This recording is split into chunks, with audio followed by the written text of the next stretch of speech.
नमस्कार, स्वागत है आपका राज्यसभा टीवी में। आपके साथ मैं हूं अभिलाषा पाठक। आइए शुरुआत करेंगे हेडलाइंस के साथ। राष्ट्रीय जांच एजेंसी को ज्यादा ताकत देने से जुड़ा एनआईए संशोधन विधेयक लोकसभा में मत विभाजन से हुआ पारित। केंद्रीय गृह मंत्री अमित शाह ने कहा, नहीं होने देंगे दुरुपयोग। देश की सुरक्षा और आतंकवाद के खात्मे से जुड़ा है बिल। विदेशों में भी भारतीय और भारतीय परिसंपत्तियों से जुड़े मामलों की जांच का अधिकार।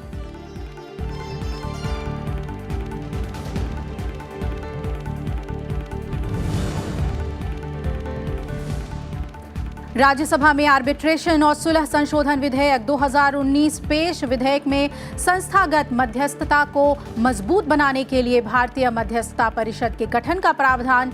सदन में आयुष मंत्रालय के कामकाज पर भी हुई चर्चा।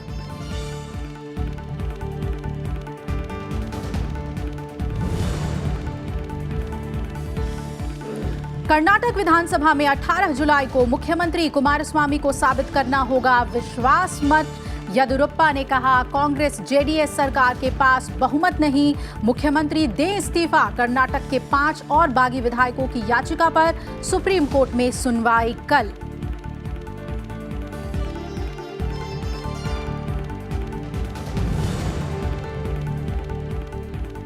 असम और बिहार में बाढ़ की स्थिति गंभीर। चपेट में दोनों राज्यों के 37 जिलों के 45 लाख लोग। राहत और बचाव का काम तेज। प्रधानमंत्री नरेंद्र मोदी ने असम के मुख्यमंत्री सर्बानंद सोनोवाल से बात कर केंद्र की ओर से हर मुमकिन मदद का दिया भरोसा।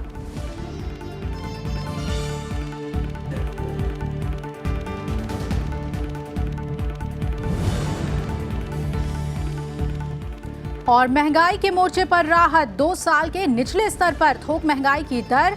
ईंधन, सब्जियों और बिजली से जुड़ी वस्तुओं की कीमतों में कमी से जून में 2.02% रही थोक महंगाई दर।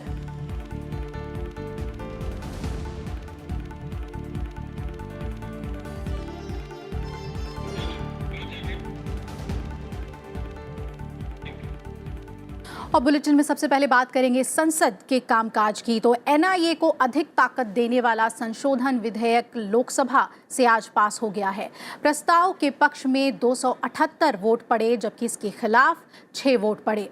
विधेयक पर लाए गए सभी संशोधन प्रस्तावों को नामंजूर कर दिया गया। सदन में इस पर हुई चर्चा का जवाब देते हुए गृह मंत्री अमित शाह ने लोकसभा में कहा कि इस बिल में दुनिया के किसी भी देश में एनआईए को भारतीयों पर आतंकी हमले की जांच का अधिकार देने का प्रावधान किया गया है।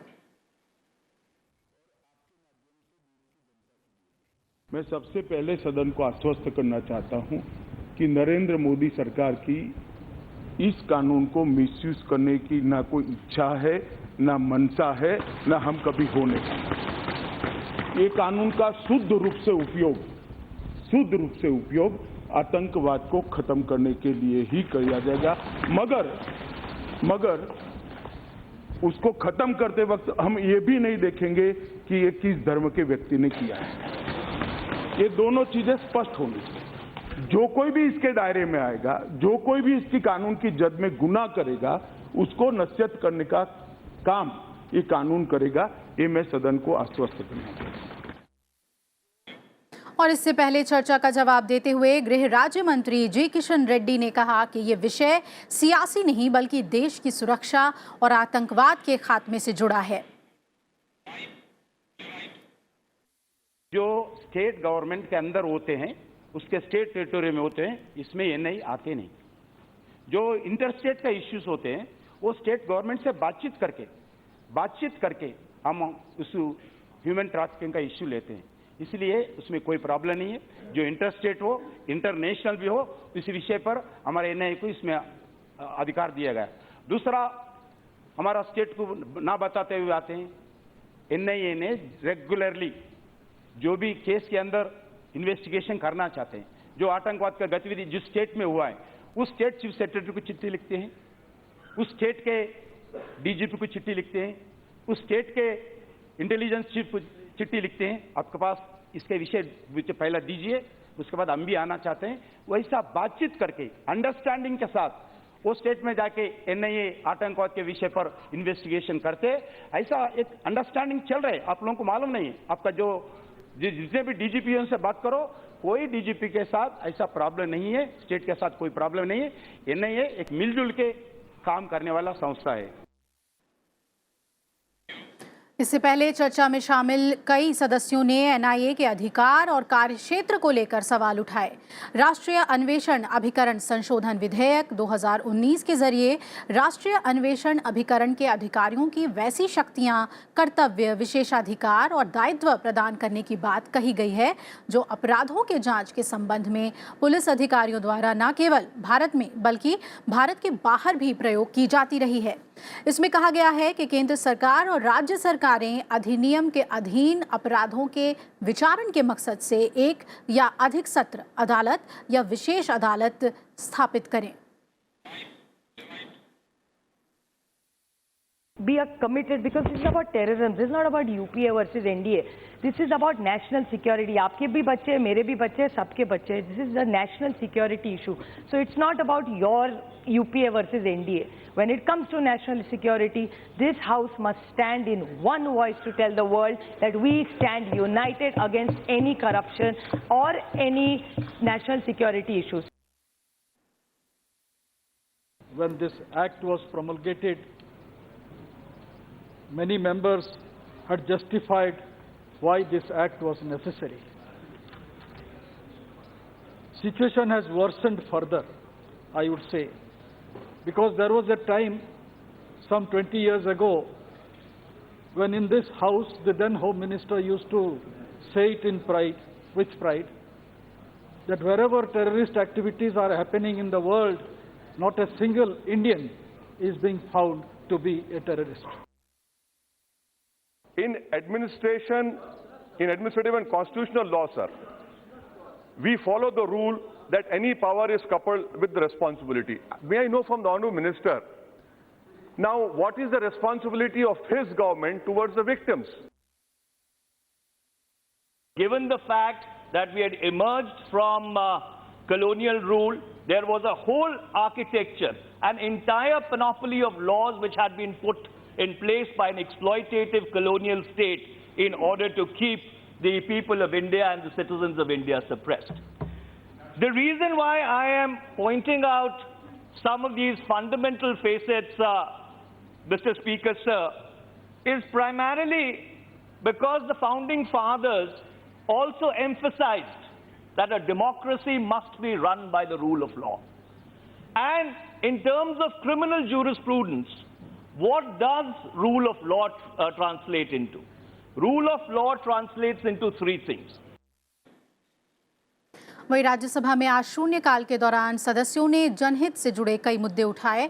इसमें पूरे देश में समान बिजली दर, निजी अस्पतालों की मनमानी, असम बाढ़ समेत कई मसलों पर सरकार का ध्यान आकर्षित किया गया।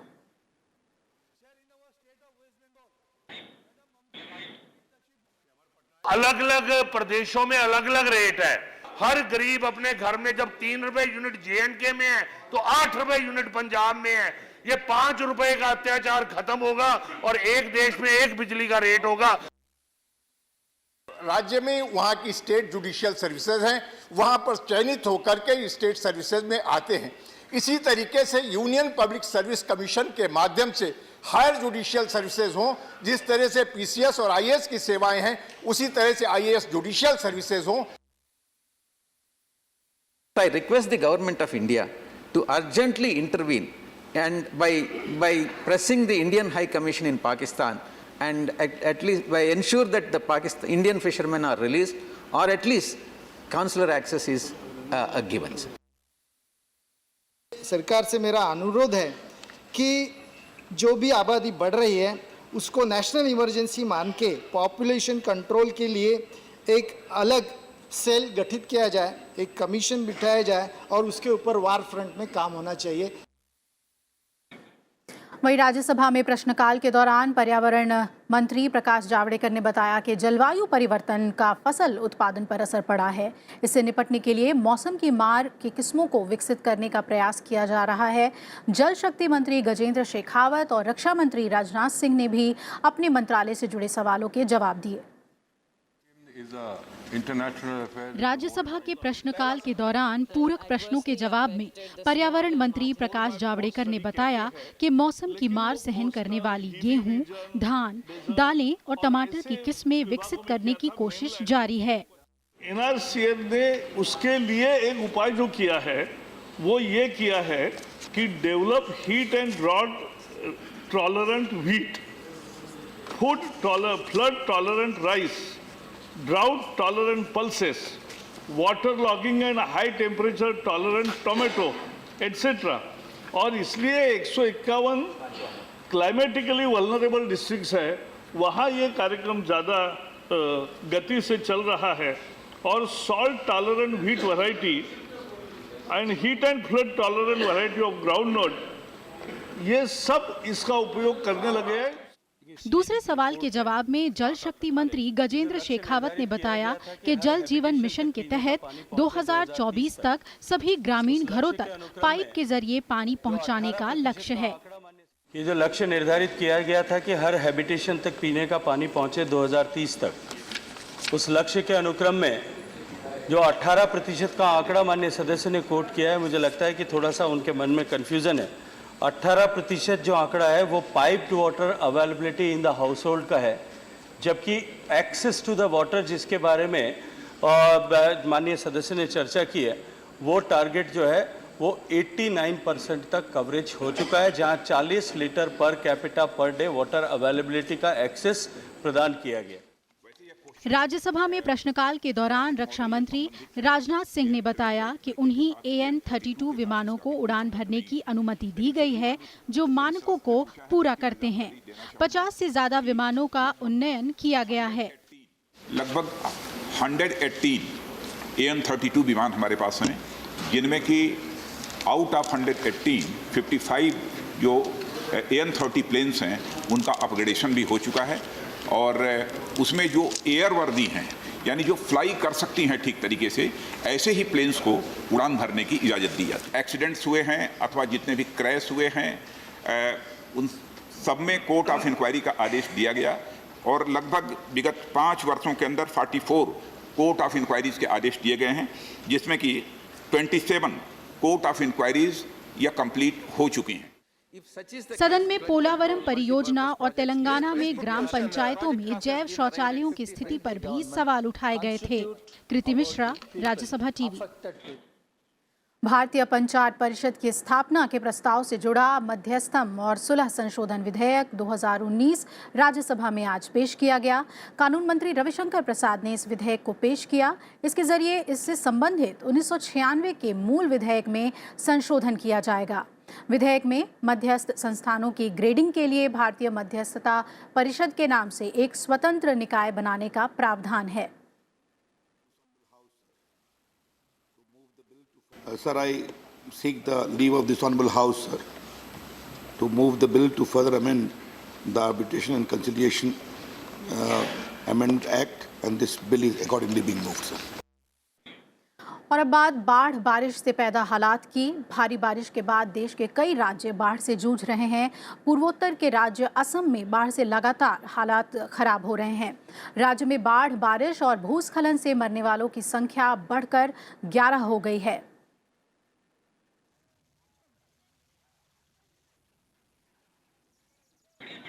प्रधानमंत्री नरेंद्र मोदी ने आज असम के मुख्यमंत्री सर्बानंद सोनोवाल से बात करके राज्य में बाढ़ की स्थिति का जायजा लिया। बातचीत के दौरान मुख्यमंत्री ने प्रधानमंत्री को वर्तमान स्थिति से अवगत कराया। असम में बाढ़ से 28 जिलों के करीब 26 लाख से ज़्यादा लोग प्रभावित हुए हैं। जोरहाट, बारपेटा और धुबरी जिलों में 4 लोगों की मौत हुई है। बाढ़ से प्रभावित 28 जिलों में बारपेटा सबसे ज़्यादा प्रभावित है, जहां 7,35,000 लोग प्रभावित हुए हैं। इसके बाद मोरी गांव में 3.5 लाख लोग प्रभावित हुए हैं। धुबरी जिले में प्रभावित लोगों की संख्या 3,38,000 है। मौसम विभाग के पूर्वानुमान के मुताबिक असम में और बारिश हो सकती है और ब्रह्मपुत्र का जलस्तर बढ़ने की आशंका है। राज्य सरकार स्थिति से निपटने में पूरी तरह से सक्षम है। काजीरंगा राष्ट्रीय उद्यान का 70% हिस्सा भी प्रभावित हुआ है। ब्रह्मपुत्र नदी निमाती घाट, सोनेपुर, गोलपारा और धुबरी में खतरे के निशान से नदी बह रही है। एनडीआरएफ और एसडीआरएफ की टीमें लगातार राहत और बचाव कार्य में जुटी हुई हैं।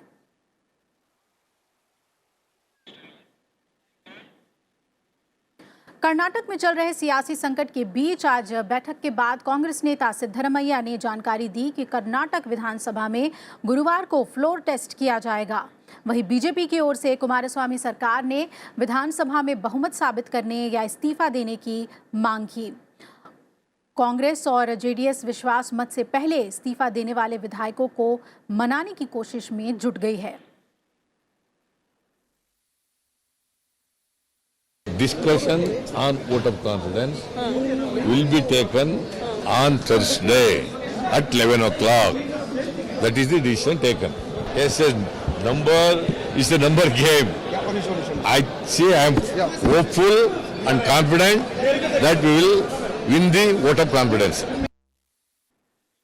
और इधर सुप्रीम कोर्ट कर्नाटक में कांग्रेस के 5 और बागी विधायकों की याचिका की सुनवाई कल करने पर सहमत हो गया है। कल ही उन 10 विधायकों की लंबित याचिका पर सुनवाई भी होनी है जिन्होंने विधानसभा अध्यक्ष को उनका इस्तीफा स्वीकार करने का निर्देश देने की मांग की है। कांग्रेस के 5 बागी विधायकों ने शनिवार को सुप्रीम कोर्ट में याचिका दी थी। कोर्ट ने शुक्रवार को विधानसभा अध्यक्ष की के.आर. रमेश को मंगलवार तक कांग्रेस जेडीएस गठबंधन के 10 बागी विधायकों के इस्तीफे और उन्हें अयोग्य ठहराए जाने पर कोई निर्णय लेने से रोक दिया था। कर्नाटक के बागी विधायकों ने रविवार को फिर मुंबई पुलिस को पत्र लिखकर जान को खतरे की आशंका जताते हुए सुरक्षा की मांग की थी और किसी भी कांग्रेसी नेता से मिलने से इनकार किया था।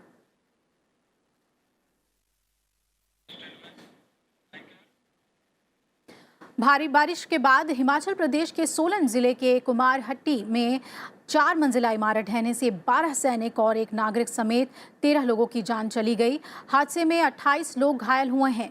मलबे में अभी भी एक सैनिक के फंसे होने की आशंका है। सेना, एनडीआरएफ और स्थानीय प्रशासन राहत और बचाव के काम में जुटे हुए हैं। हिमाचल प्रदेश के मुख्यमंत्री जयराम ठाकुर ने हादसे पर दुख जताया है। हादसे के रेस्क्यू ऑपरेशन का जायजा लेने मुख्यमंत्री जयराम ठाकुर घटनास्थल पर पहुंचे। उन्होंने मामले में बारीकी से जांच का आश्वासन दिया है। इस वक्त हमारी प्राथमिकता रेस्क्यू ऑपरेशन की है, लेकिन उसके हमने जांच के आदेश दे दिए हैं और उसके बाद मैं इस बात को कह सकता हूं कि जो भी इसमें कमियां रही होंगी, खामियां रही होंगी, जांच का जो निष्कर्ष आने के बाद, जो है रिपोर्ट आने के बाद, उसके बाद। राष्ट्रपति रामनाथ कोविंद ने हिमाचल प्रदेश के राज्यपाल आचार्य देवव्रत को गुजरात का राज्यपाल नियुक्त किया है। वहीं भाजपा के वरिष्ठ नेता और पूर्व केंद्रीय मंत्री कलराज मिश्र को हिमाचल प्रदेश का राज्यपाल बनाया गया है। दोनों राज्यपालों की नियुक्ति को लेकर राष्ट्रपति ने आदेश जारी कर दिया है।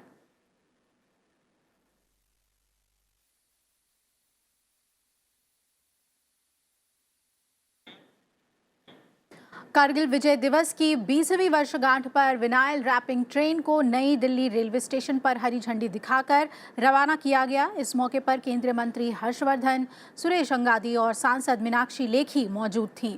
देश भर में चलाई जा रही इन ट्रेनों में कारगिल युद्ध में भारतीय शूरवीरों के शौर्य, साहस और युद्ध रणनीति की अमर गाथा की तस्वीरें दिखाई गई हैं।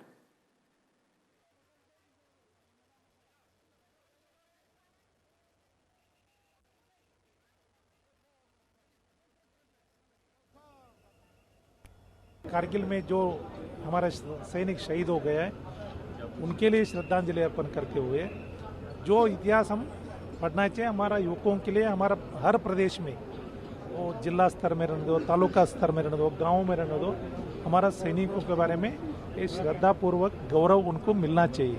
इसके लिए आज आदरणीय प्रधानमंत्री जी बोल दिया था हर प्रदेश में ये जाना चाहिए। हमारा हर प्रदेश में जाने वाले पैसेंजर ट्रेन में ये लगा है। थोक महंगाई दर जून 2019 में 23 महीने के निचले स्तर पर आ गई। थोक मूल्य सूचकांक आधारित महंगाई दर पिछले महीने घटकर 2.02% पर आ गई। थोक महंगाई में लगातार दूसरे महीने गिरावट दर्ज की गई है। मई में ये 2.45% पर थी, जबकि पिछले साल जून में आंकड़ा 5.68% पर रहा था।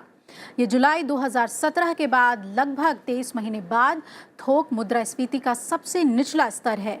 जुलाई 2017 में इसकी दर मात्र 1.88% थी। अप्रैल 2019 में ये 3.07% रही, जबकि मई 2018 में ये 4.78% थी। खाद्य वस्तुओं के दाम बढ़ने से खुदरा मुद्रास्फीति जून में इससे पहले महीने के मुकाबले मामूली रूप से बढ़कर 3.18% पर पहुंच गई।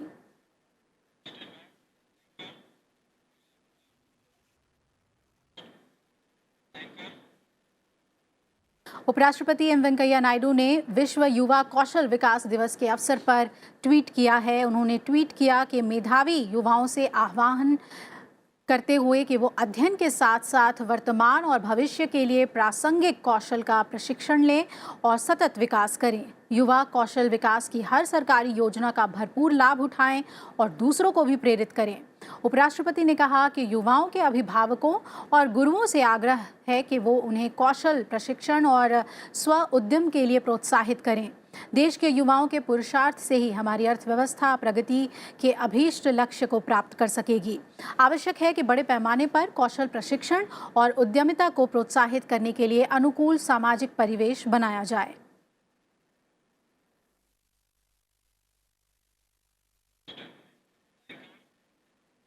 उपराष्ट्रपति एम वेंकैया नायडू ने तमिलनाडु के पूर्व मुख्यमंत्री के कामराज की जयंती पर उन्हें नमन किया।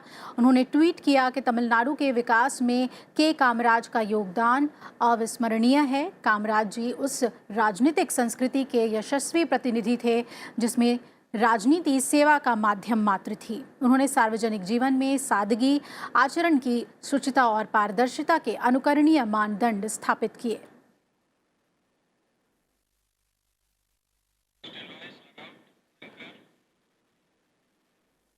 आज वर्ल्ड यूथ स्किल डे मनाया गया और ये दिन युवाओं के अपने आत्मनिर्भर बनने के लिए, हुनर को अपनाने और विकास के बारे में जागरूक करने के लिए मनाया जाता है। और इसी के चलते भारत सरकार ने प्रधानमंत्री कौशल विकास योजना की शुरुआत भी की थी। ये है दिल्ली के न्यू अशोकनगर का प्रधानमंत्री कौशल विकास योजना केंद्र, जहां युवा अपने हुनर को निखार कर रोजगार हासिल कर रहे हैं। यहाँ ज्यादातर युवा पिछड़े वर्ग के हैं। वो यहाँ अपने पसंद के काम को पेशेवर तरीके से सीखकर जीवन संवार रहे हैं। ये तो देश के लिए बहुत ही इम्पोर्टेंट है, क्योंकि बहुत सारे बच्चे ऐसे हैं जो पढ़ नहीं पाते हैं किसी भी वजह से, खासकर बैकवर्ड एरिया के अंदर। सिटी एरिया की हम बात नहीं करते हैं, उधर तो बच्चों को सब अपॉर्चुनिटी मिलती हैं, लेकिन बैकवर्ड एरिया के अंदर, और सबसे बड़ी बात है ये फ्री ऑफ कॉस्ट है, इसमें कोई पैसा नहीं देना और बच्चों को अच्छी नॉलेज मिलती है। यहाँ पर सीख रहे छात्रों का कहना था कि वे बेहद खुश हैं और इस योजना से उन्हें नौकरी भी मिल रही है। प्रधानमंत्री कौशल विकास योजना में 3 महीने, 6 महीने और 1 साल का कोर्स कराया जाता है, जिसके अंत में सर्टिफिकेट भी दिया जाता है, जो पूरे देश में मान्य होता है। साथ ही इस योजना के तहत अपना काम शुरू करने के लिए युवाओं को कम ब्याज पर कर्ज लेने की सुविधा भी मिलती है। का पहले मैं रोजगार नहीं था और कोई स्किल भी नहीं था, फिर मैंने FTCP कोर्स किया हार्डवेयर का, उसके तहत मुझे SK कंप्यूटर सॉल्यूशन में रोजगार भी मिला स्किल के तहत, और मैंने कंप्यूटर से रिलेटेड और स्किल डेवलपमेंट सीखी, काफ़ी चीज़ सीखी।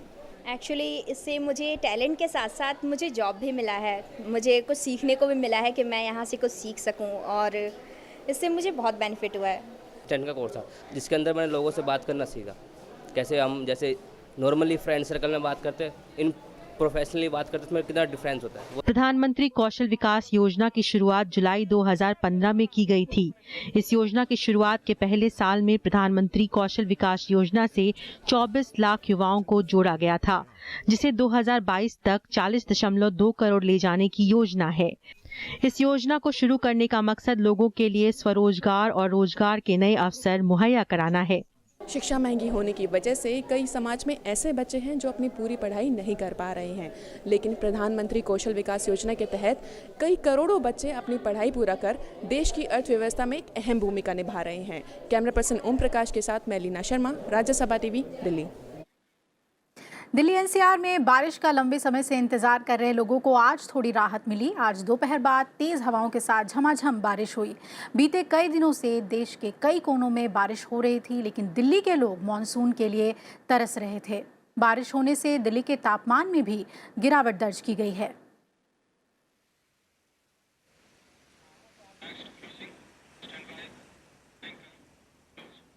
इसी के साथ इस बुलेटिन में फिलहाल इतना ही। जुड़े रहिए राज्यसभा टीवी के साथ। नमस्कार।